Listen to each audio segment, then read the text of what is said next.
Si vous demandiez à ses amis et à sa famille de décrire Audrey Héron, vous recevriez des réponses comme pétillantes, pleines de vie et compatissantes. Infirmière à temps partiel, Audrey travaillait à la Columbia Green Long-Term Healthcare Facility, une maison de retraite située dans la ville de Catskill, et elle était, selon tous les comptes, aimée de ses patients et du personnel. Il semblait qu'elle était faite pour les soins infirmiers, et lors d'une conversation avec Crime Watch Daily, sa fille aînée se souvenait à quel point Audrey adorait son travail. On sait peu de choses sur la vie d'Audrey en dehors de sa carrière. Elle a eu sa première fille, Sonsia, à l'âge de 22 ans et a ensuite épousé le fils d'un riche propriétaire de terrain de golf nommé Jeff Heron, avec qui elle a eu 2 autres enfants, son fils Quinn et 2 ans plus tard, sa fille Katie. Jeff était généralement apprécié par l'entourage d'Audrey. Sonsia se souvient que, bien qu'elle ait encore son père biologique, Jeff ne l'a jamais traitée différemment et l'a choyée comme si elle était l'une des siennes. C'était une soirée misérable le 29 août 2002, lorsque Audrey a quitté son lieu de travail et est rentrée chez elle pour la nuit vers 11h du soir. Il pleuvait et il y avait du brouillard alors que la trentenaire naviguait pour rentrer chez elle à Freeholt, à environ 12 à 15 miles de son lieu de travail. Selon des images de vidéosurveillance granuleuse récupérées de Cumberland Farms, Audrey a tourné à gauche après avoir quitté le parking de la maison de retraite avec sa Jeep Grand Cherokee noire de 1994 avec des plaques d'immatriculation de New York Dix 233 ultraviolets et a conduit en direction de l'ouest sur la route d'État 23 dans la région de Jefferson Heights à Catskill. C'était son trajet prévu pour revenir à Freehold. Malheureusement, aucune autre caméra de surveillance ne montre le trajet d'Audrey et elle n'est jamais rentrée chez elle. Le lendemain matin, Jeff a appelé des amis et la famille à la recherche de sa femme disparue, mais personne ne l'avait vue. Alarmé par ce fait, il a prévenu la belle-mère d'Audrey qui travaillait au quartier général de la division de la police de l'État de New York et des officiers ont immédiatement été envoyés à la maison familiale et au lieu de travail de la trentenaire. Plusieurs indices ont indiqué aux autorités qu'Audrey n'était pas une fugueuse qui avait choisi de commencer une nouvelle vie ailleurs. Pour commencer, elle avait laissé ses 3 enfants derrière elle. Sa fille aînée, Sonsia, qui avait 10 ans, était en vacances en Floride avec sa grand-mère maternelle le mois précédant la disparition d'Audrey. La trentenaire avait un rendez-vous chez le médecin le matin après sa disparition et devait récupérer Sonsia par la suite. Les proches décrivent Audrey comme une mère dévouée et ne croient pas qu'elle serait partie sans ses enfants. De plus, elle ne s'est jamais rendue à son rendez-vous médical. Il aurait été étrange qu'elle l'ait fait si elle avait prévu de partir. Après la disparition d'Audrey, la police a utilisé des chiens détecteurs de cadavres et un hélicoptère pour les recherches. Les itinéraires pour rentrer chez elle et les détours possibles ont été vérifiés plusieurs fois. Les officiers ont effectué une recherche à pied dans un rayon de 9 miles autour de chaque bâtiment, itinéraire et plan d'eau. Pourtant, aucun signe de la mère de 3 enfants disparus n'a jamais été trouvé.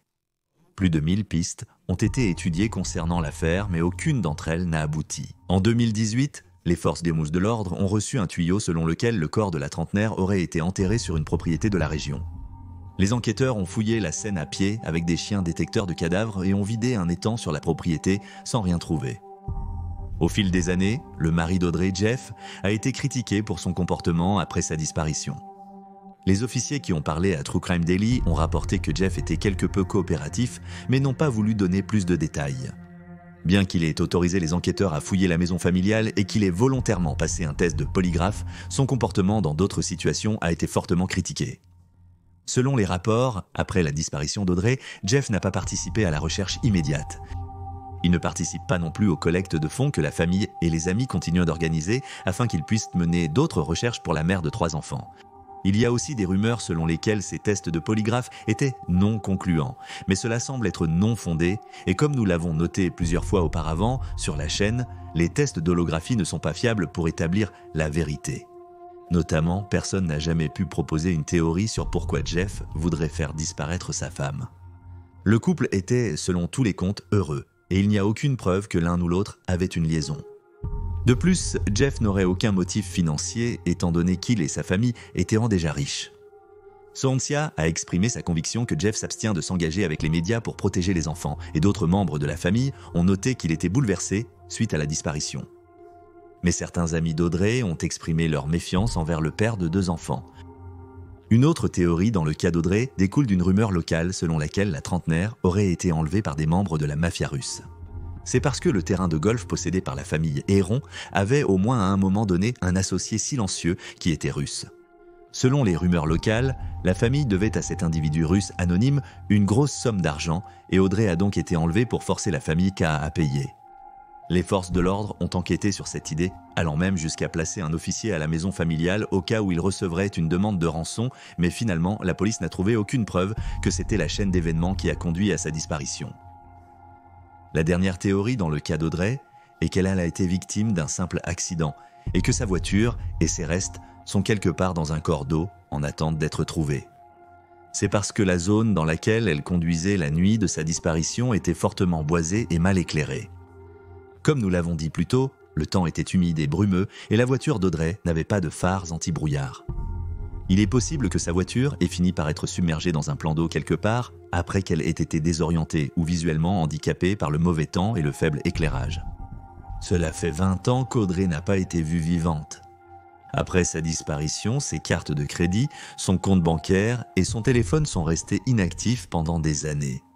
Les enquêteurs ont tenté de localiser son téléphone, sans succès. Les filles d'Audrey, Katie et Sonsia, sont maintenant toutes deux adultes et ont toutes deux poursuivi une carrière en soins infirmiers. En parlant de sa mère, Sonsia se souvient avec affection des moments passés ensemble, à jouer à des jeux vidéo et à passer des soirées entre filles qui comprenaient des dîners et des séances de manucure.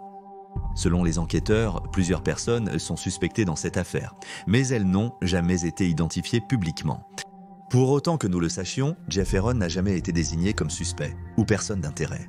La voiture d'Audrey n'a jamais été retrouvée et un acte criminel est suspecté dans son cas. Audrey May Heron, âgée de 31 ans, a été vue pour la dernière fois à Catskill, New York, vers 11h du soir le 29 août 2002, lorsqu'elle a quitté l'établissement de soins de longue durée Columbia Green pour rentrer chez elle à Freehold. Selon le Charlie Project, des rapports indiquent qu'elle a été vue pour la dernière fois à Cairo, New York. Au moment de sa disparition, Audrey portait un haut à col roulé bleu, une blouse médicale vert foncé, un collier en or jaune et une montre avec un bracelet en cuir blanc et un cadran en métal blanc. Elle est décrite comme une femme blanche aux cheveux blonds foncés à châtain clair et aux yeux noisettes avec une cicatrice sur son pouce droit qui couvre une partie de sa main. Elle a également un grain de beauté dans le creux de son genou droit. Elle est de petite taille, mesurant 1,52 m et pesant environ 47 kg. Elle peut porter des lunettes et il est connu qu'elle fume des cigarettes. Son nom de jeune fille est Tark. Si elle est toujours en vie, elle aura 51 ans. Si vous avez des informations sur la disparition d'Audrey, vous pouvez appeler la police de l'État de New York au 5 1862 28600.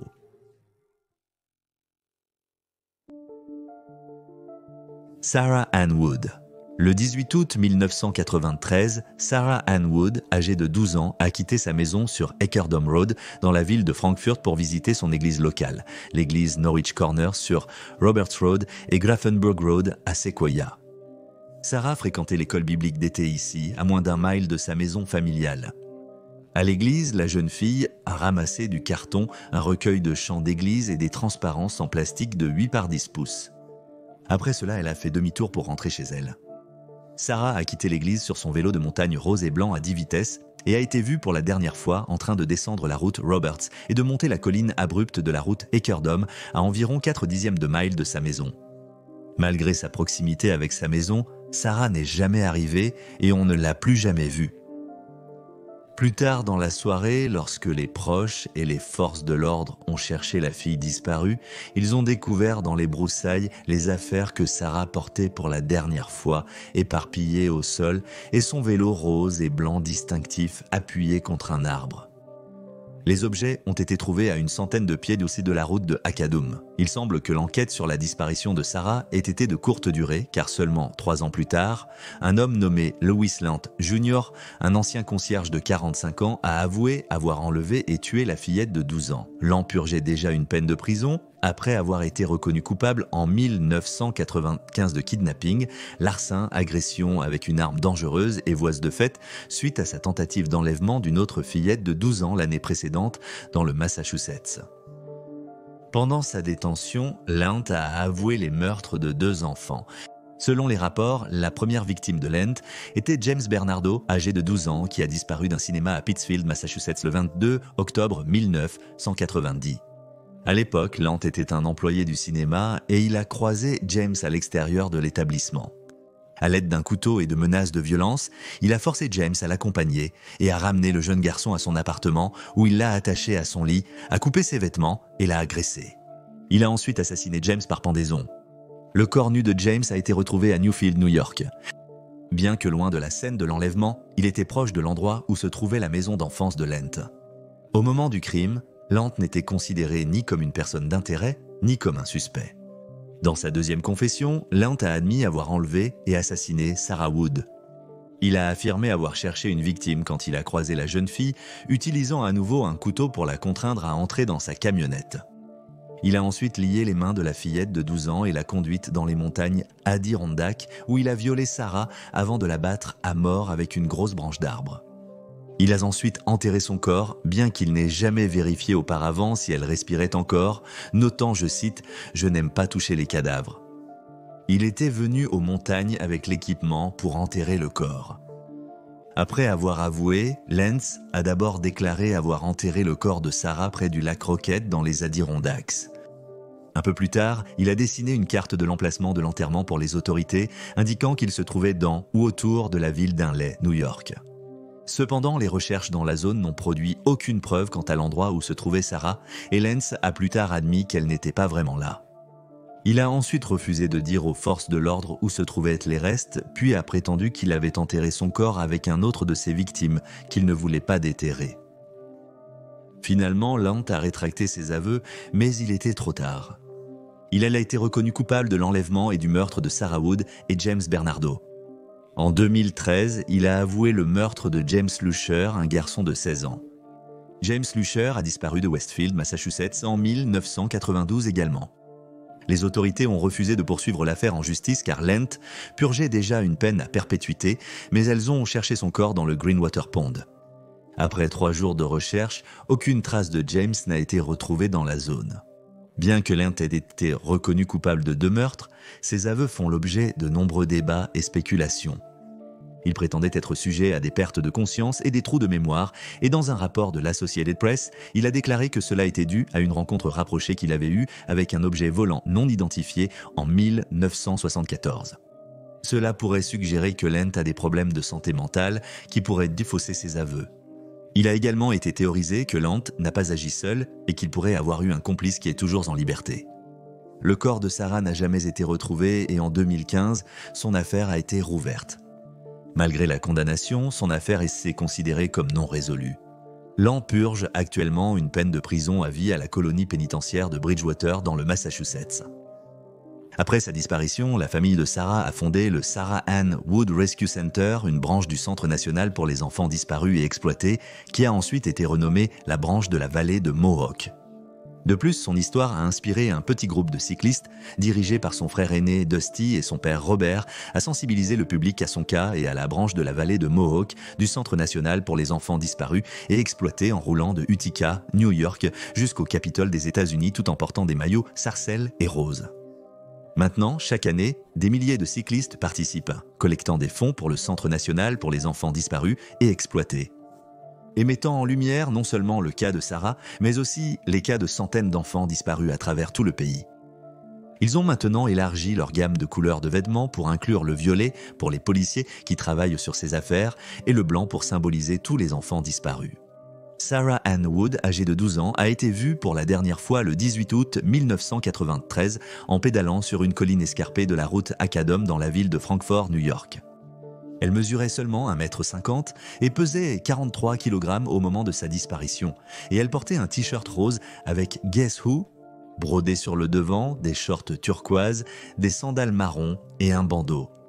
Elle aurait pu porter des lunettes de vue en écailles de tortue et un porte-clés vert fluorescent et blanc avec un anneau argenté ainsi que 4 clés. Sarah est décrite comme une fille blanche aux cheveux bruns et aux yeux bleus et a des cicatrices sur ses 2 jambes. Un orteil de chaque pied est handicapé et elle a des joues creusées. Elle a des taches de rousseur sur le visage et au moment de sa disparition, ses cheveux étaient à la hauteur des épaules. Certaines agences épellent son nom comme Anne sans le E. On soupçonne un acte criminel dans son cas, mais si elle est toujours en vie, elle aura 40 ans. Si vous avez des informations sur la disparition de Sarah, vous pouvez appeler la police de l'État de New York au 315-366-6000. Et voilà les faits. Veuillez laisser un commentaire ci-dessous avec vos propres théories et spéculations et n'oubliez pas d'aimer cette vidéo et de vous abonner pour soutenir la chaîne. Merci d'avoir regardé, restez vigilants et en sécurité, à la prochaine.